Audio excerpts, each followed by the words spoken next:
Bezat Hashem, le Zohar de ce matin, Parashat Shemini, Rabbi Shimon Amar, il dit, Rabbi Shimon, viens voir. Akadosh Baruch Hu, quand il a créé le monde, il a créé avec une certaine balance. Force de bien, force de mal. Écorce de bien, écorce du mal. Eser Sefirot, le 10 sphères de la Kedusha, Ken, Chesed, Gevura, Tiferet, Netzachot, Yesod, Malchut. Il a créé aussi Keter, Chochma, Bina, Keter et tout ça. Il a créé aussi dans le force de mal, Eser Sefirot, de mal. Ken. Alors, il y a cette balance dans le monde, le bien et le mal. Ken. Et c'est ça le libre arbitre. Ken.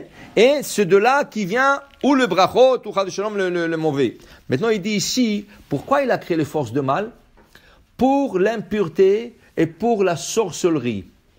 Ceux qui font de la sorcellerie, ils sont obligés de passer par le mal pour faire tout ce qu'ils font. La Gemara dit, Lama nikra shemam kshafim. Pourquoi on l'appelle sorcellerie? Kshafim. Kshafim, ça vient makrishim. Ils font semblant que. Ça veut dire qu'ils font semblant qu'ils font quelque chose, mais ils font rien du tout. Ken? Ils font rien du tout. Ça vient du force du mal. Tout ça, c'est des allusions. Illusions plutôt. C'est des illusions, Ken? Mais ça n'existe pas. Si tu veux, tu vois, mais c'est pour cela que la halakha interdit d'avoir un magicien dans une fête. Tu veux emmener dans une fête des enfants un magicien. Interdit. Tu veux emmener dans un mariage, dans un bar mitzvah, un magicien. Interdit.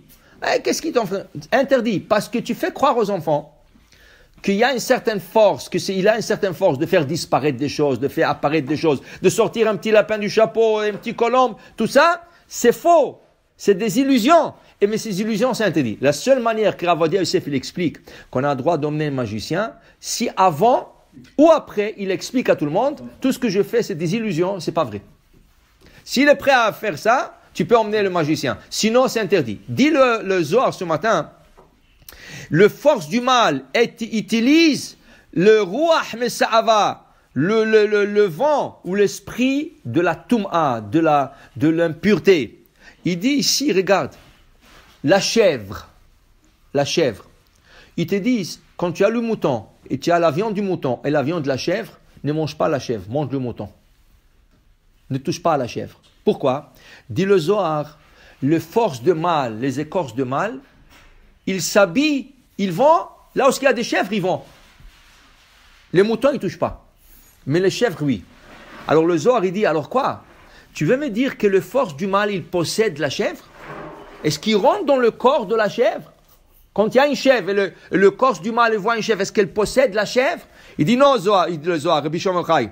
Si le corps du mal, la Toum'a, l'impureté aurait possédé la chèvre, on n'aurait pas eu le droit de la manger. Tu ne peux pas manger quelque chose qui est tamé. Et la chèvre fait partie des animaux qui sont cachers. Seulement, le corps du mal tourne autour de la chèvre. Il ne rentre pas dans la chèvre, mais il tourne autour de la chèvre. Et comme il tourne autour de la chèvre, elle vient du côté de la rigueur. C'est pour ça qu'elle encorne toujours. Toujours elle encorne. Okay? Elle vient toujours du côté du mal. Dit le Zohar, si tu as le choix, ne touche pas à la chèvre. Quand on emmenait le sacrifice de Pessah, on pouvait emmener un agneau et tu pouvais emmener un chevreau. Un agneau et un chevreau. Qu'est-ce qui est préférable d'emmener? Un agneau. Comment on conclut la Haggadah? Had Gadia, un chevreau. Regarde qu'est-ce qui est arrivé à ce chevreau.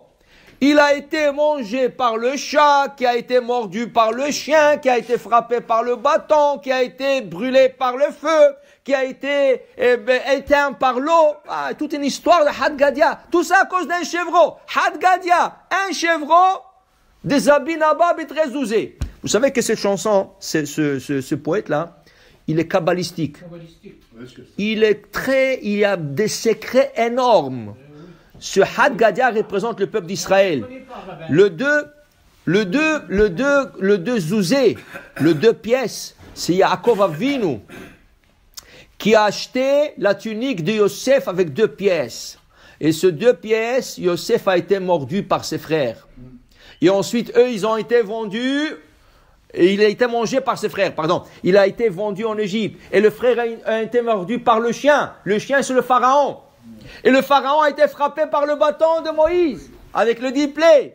Et le diplé, après, on a ouvert la mer. C'est le maïm qui a été le bâton. Tout ça, c'est des secrets. Mais ça, c'est rien que le début. Il y a des secrets énormes dans Chad Gadia. C'est pour ça que le Rav Frida, il dit, les gens ont intérêt de lire Chad Gadia avec beaucoup de ferveur. Parce que le Chad Gadia, il vient à la fin de la Haggadah. Hein? On a fait Birkat Amazon, on a fait Kosrevi, et les gens sont fatigués, ils vont le dormir. Non. Assis-toi et lis le Chad Gadia. Il y a plein de choses kabbalistiques dedans. Okay? Alors, il dit ici, le Zohar, c'est pas has v'shalom que la chèvre est impure, la chèvre est pure, la chèvre est cachère. Seulement la chèvre, elle attire vers elle le corps du mal. Alors essaye de t'éloigner de la chèvre. Okay? Essaye de ne pas la manger, sa chair, si tu as le choix. Mais si tu n'as pas le choix, ou tu aimes, il n'y a pas de mal. Tu peux le manger, mais sache que ça vient de côté de cause du mal. De l'autre côté, qu'est-ce qui vient de cause du bien? Le mouton, l'agneau. Pourquoi? Parce qu'il est doux. Il est anav. Ça représente la force du bien. Alors le monde a été créé avec une balance. Force du mal, force du bien. Et il faut s'attacher vers le bien. Baruch Adonai Le'olam. Amen ve Amen.